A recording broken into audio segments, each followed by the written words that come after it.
guys, welcome back to my channel, Reading Over Reality, where we choose reading over reality any day of the week. My name is Nikeria, you can call me Nike. Today's video is going to be the mid-year freakout tag or the mid-year reading tag. I'm not sure what the title is. I've been seeing it with different titles floating around. I don't know who started this tag, but if you know, you can comment it down below so I can give them credit.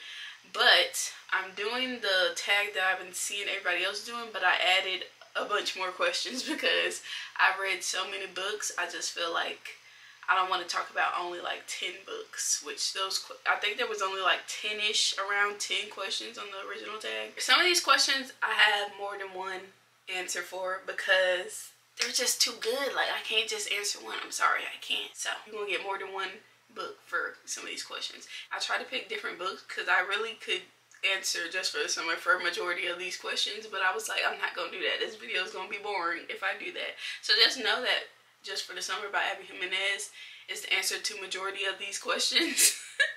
But I picked my second book so that it can have a little bit of, you know, razzle dazzle. That's what we're doing today. I got my handy dandy iPad here. I'm an iPad girl now. Yeah.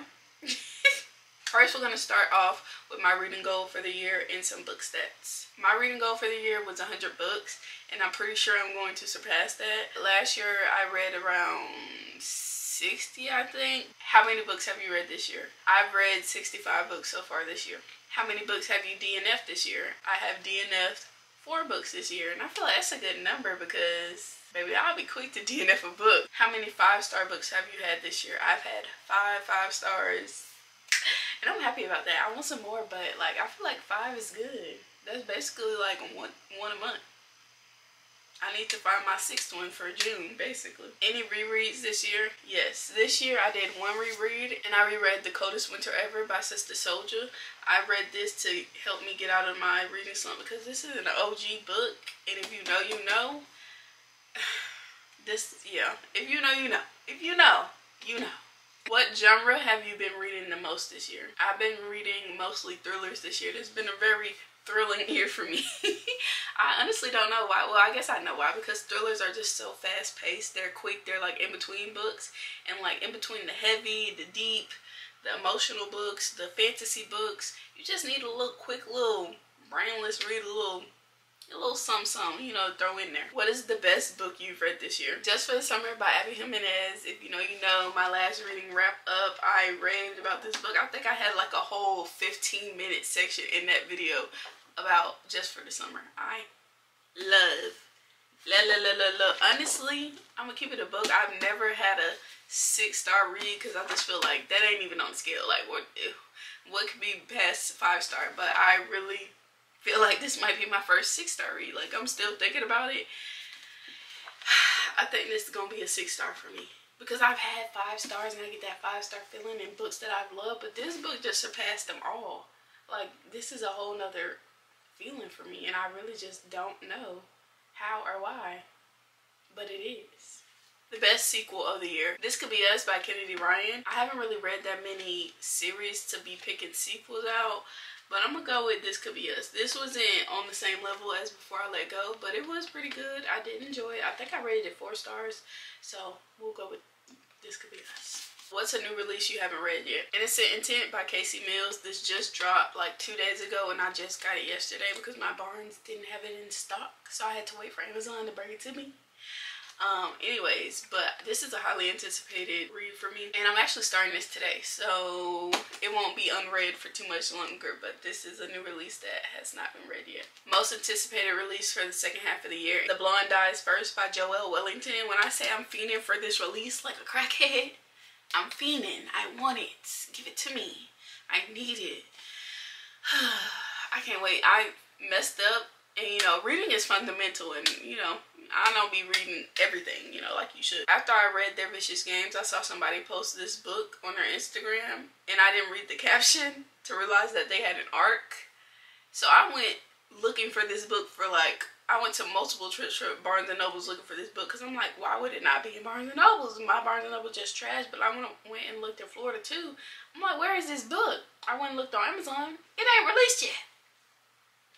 Wow. Wow. So that was very disappointing. I'm fiending for this book, y'all. I cannot wait for it to be released. I just know it's gonna be good. I just know it is. I just know it is. Your biggest disappointment of the year. And I'm going to have to go with A Love Song for Ricky Wilde by Tia Williams. Just because people hyped it up so much, I knew I was about to read something real good. I just knew I was. But I didn't realize that it was magical realism, which I don't really care for magical realism, and A Love Song for Ricky Wilde is the book that let me know that you don't care for magical realism. So it wasn't a horrible book, but I just had higher expectations for the book, so that's why it's my biggest disappointment. The biggest surprise for the year. This one I'm gonna go ahead and let y'all know. Just for the summer, I did not expect to love this book as bad as I do. I love that book down, okay? But like I said, we're not gonna answer just for the summer for all these questions. They're Vicious Games by Joelle Wellington. I've never rated a thriller 5 stars. This is a 5-star read for me. I love this book down, honey, and I probably will reread this book eventually. I need to, you know, forget a little bit of it before I reread it, but I love this book. It gives Hunger Games, Squid Games. If you love Squid Games, if you like Squid Games, this is the book for you. Love that. And I just didn't expect a thriller to be so good, so I think that's why that's my biggest surprise. Most relatable book of the year, I'm gonna have to go with Happy Place by Emily Henry. The friendship aspect in this book, I have found myself going through some of the same things as the main characters in this book, trying to hold on to friendships over the years that you just don't really, like, you just got to come to terms with. Y'all are not the same people. This is not high school anymore, middle school, whatever. Y'all live different lives. People are married, people have kids, people are living in different states, people traveling. You just got to come to terms with the people that you thought would be in your life forever may not be in your life forever. And the people that you want to be in your life forever, you have to put in extra work to have them in your life. And right now, I ain't really got no friends. All my friends from, like, you know, whatever childhood, they're still my friends, but we're not locked in no more like we used to be. So this was very relatable, the friendship aspect in this book. The best plots. The Perfect Marriage by Geneva Rose. When I say messy, y'all.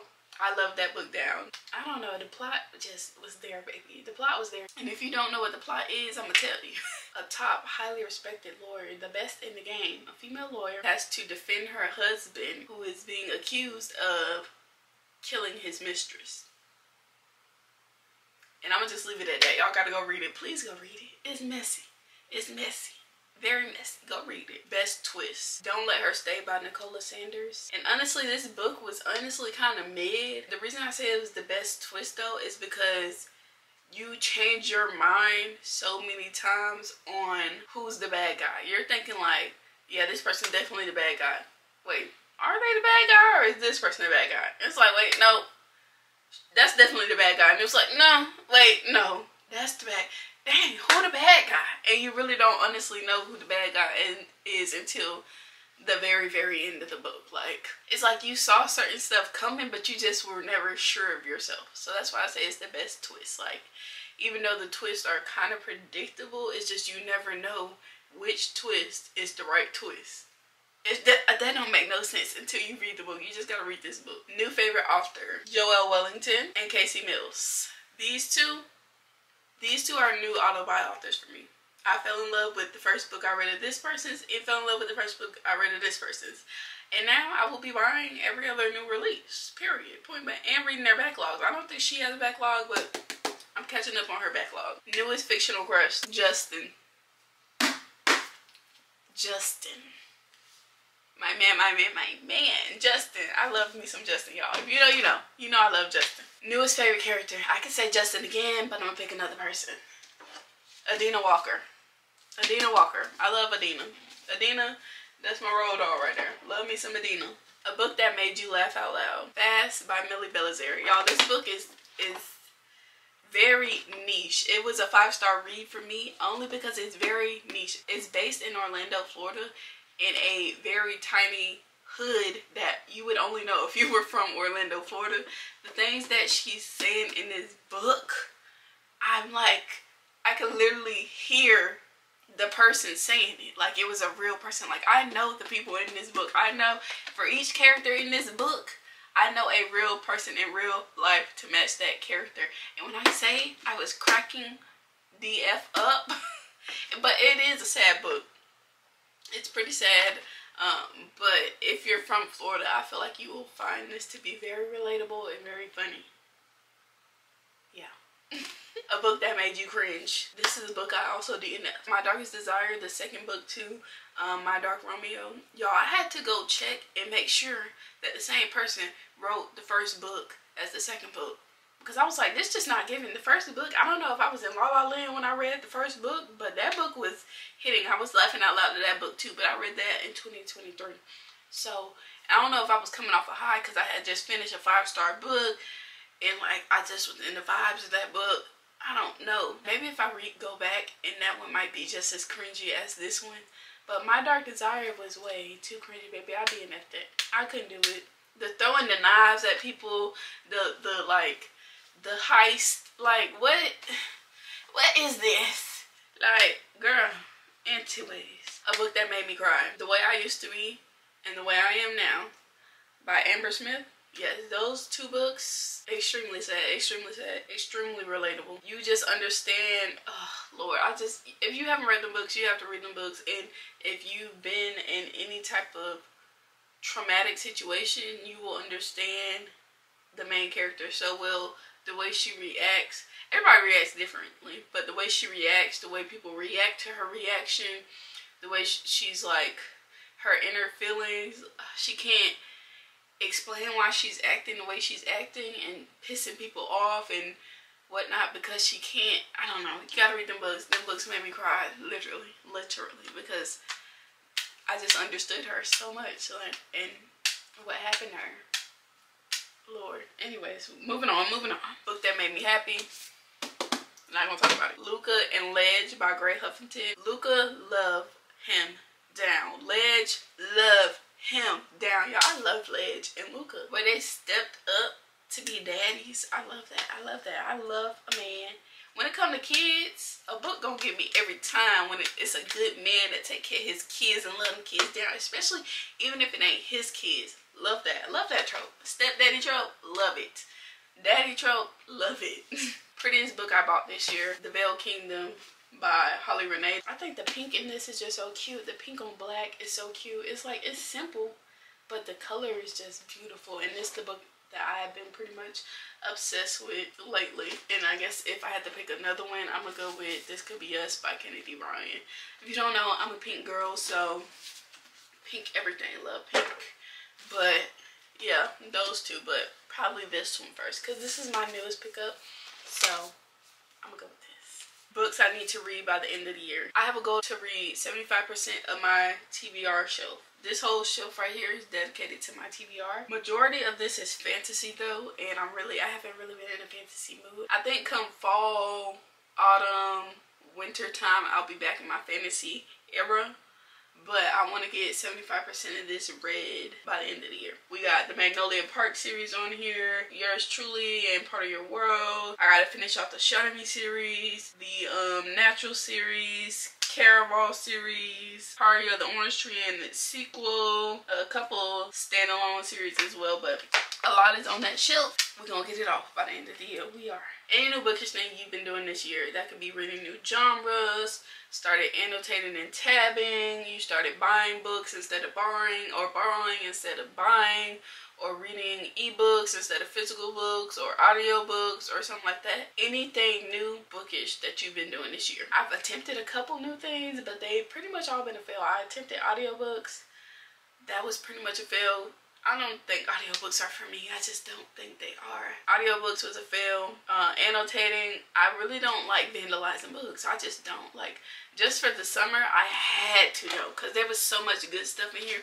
I had to underline, highlight some stuff, but honestly, I don't think I will be doing that again unless another book gives me that 6-star feeling. Oh, I also have buddy read this year. I buddy read 3 books now, 2.5, and we're working on our 3rd book. I don't think I'm gonna be keeping up buddy reading that much because I read fast. She don't be that interested, baby. Me, I'm gonna finish a book in a day. Especially it's a highly anticipated read for me. So I think if I do continue buddy reading, it will be with books that I don't really care too much about. And last but not least, bookish hot topics or unpopular opinions of the year. Don't eat me up, because I know this is very beloved. Mid, at best. Debate your mama, not me. Y'all gonna eat me up for this one, because y'all already tried to. But anyways, the Kindle just ain't it. I'm an impulse buyer. If I would have done a little bit more research, I would not have got the Kindle. People are just hype about the Kindle because other people are hype about the Kindle. But there are other, this ain't a Kindle review, but hot topic. The Kindle cult girls are worse than the Beehive. And we just, debate your mama, not me, okay? Debate your mama, not me.